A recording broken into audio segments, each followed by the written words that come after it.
Hey guys, welcome back to the grinding booth. If you have trouble with grinding blades, this video is for you. 4 things we're going to talk about today that I think will really help improve your blade grinding ability and end results. Wavy grinds, uneven grinds, we're going to talk about that. So welcome to the grinding booth. We're not kicking up any dust right now and the air system is not running, so we're going to use these as props. The grinders that I use for hours every week making knives. The first thing you want to do, especially if you're starting out, and this particularly lends itself to stock removal blades, but also can be used on forged blades, and I'll talk about that in a minute, is to get yourself a blade center, knife maker center scribe that looks something like this. I have a link to one that's very similar to this in the description below, an affiliate link if you want to get yourself one and help the channel out a little bit. This is the one I use all the time. As you can see, it's all scraped, scratched up right there because of rubbing it on the side of a blade, like this one right here.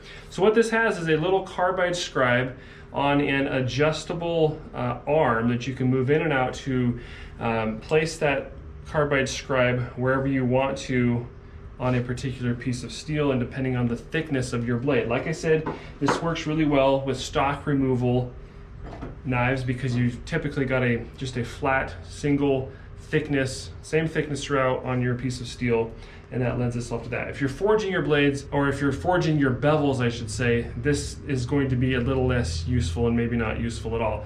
But many forged blades don't have the bevels forged in, and so you can still use this. But this is basically how it works. It's helpful to have some kind of marking fluid or a Sharpie or something like that, and you can just go right onto the oxide surface if you want, which I do that all the time. But once you've got something that's going to allow those lines to show up nicely, you just run that scribe up and down and give yourself 2 nice little train tracks right there.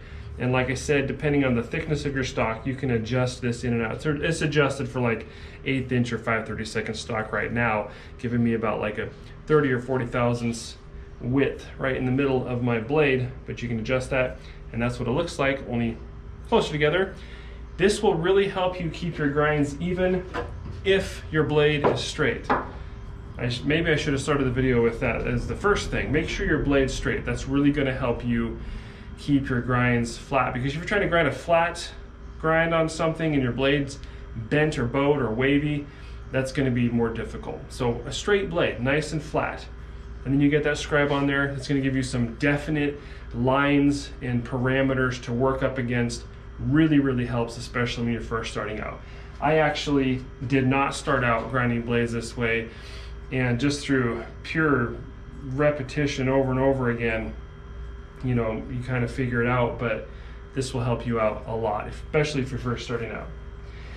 The second thing that you really want to look at that will help you get good, clean, flat, true, straight grinds is the platen on your grinder. Most knife makers, of course, are working with the 2x72 belt grinder and a flat platen, particularly if you're doing flat grinds, is going to be pretty standard.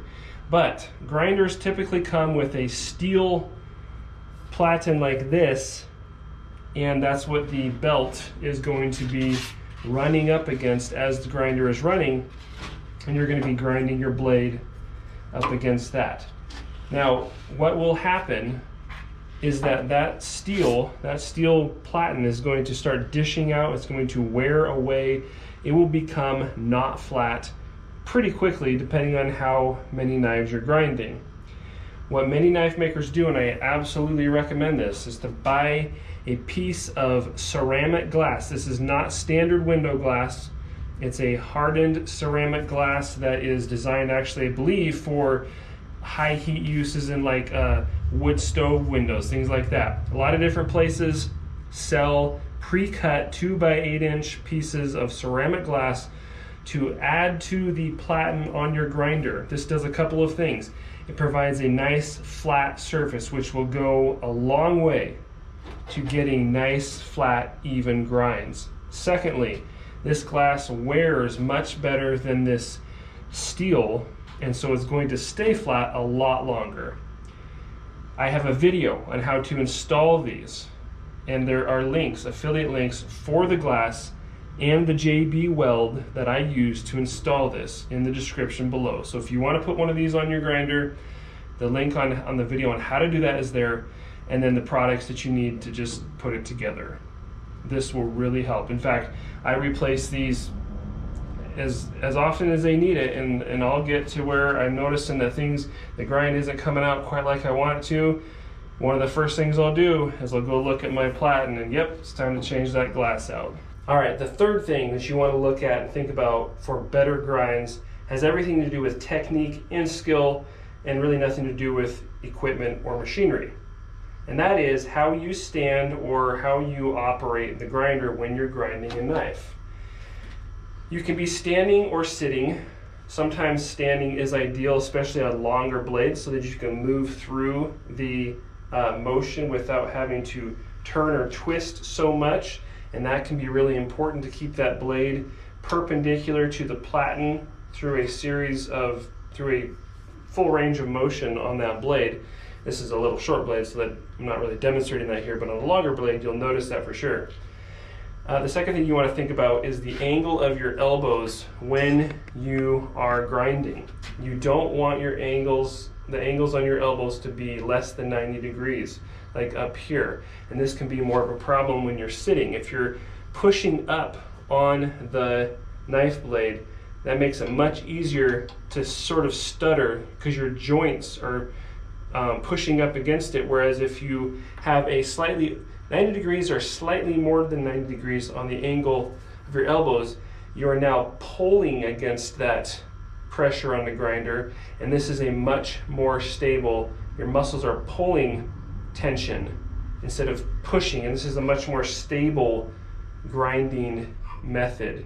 And you're going to find that it's a lot easier to keep that from stuttering and kind of moving around when you're grinding that blade. So this is something to think about, ergonomics, how you operate the grinder. 90 degrees or greater on your elbows, and then the ability to move through side to side as necessary on a full range depending on the length of your blade. The fourth and final thing I'm going to talk about today is grinding belts, and specifically the technique that you use in conjunction with getting a nice, clean, flat, even grind. Grinding belts are not all created equal. I use ceramic belts, and I get mine from a company called Benchmark Abrasives. Even the different grits of ceramic belts are going to provide a different sort of grinding experience. I start with a 40 grit belt, I rough in my bevels, I move to an 80 grit, I rough them in a little bit more, but it's not until I get to the 120 grit that I'm really concerned with exactly where those bevels need to be. Now I'm moving towards that, but what I notice is that the heavier grit belts tend to be more spongy, as it were.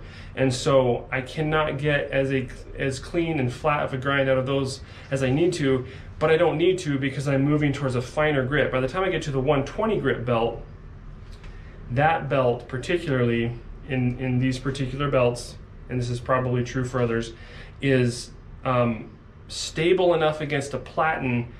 When you apply the appropriate amount of pressure, it provides a nice, clean, flat grind, more so than the previous grit belts. You might notice that, but it's not really a concern until you get towards the end of your grinding process. So that's one thing you want to think about. Then secondly, use a clean, fresh grinding belt. That's going to provide you with the best results possible.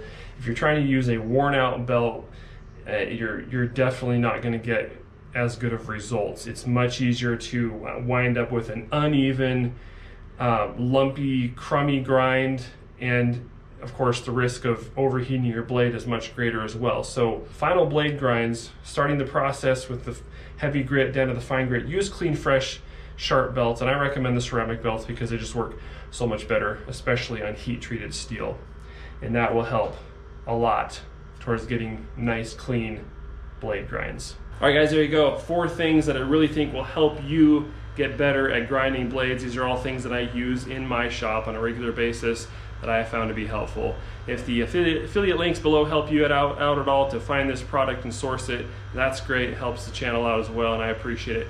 As always, I appreciate you watching, and we'll see you on the next video. Bonus tip, Make sure you wear ear protection. I wear ear protection every single time I grind. Deep ear plugs, can't even see them, they're so deep. Anyway, it'll save your hearing, and it'll also help you concentrate more on grinding instead of just the cacophony of the grinder. All right, stay safe, have fun.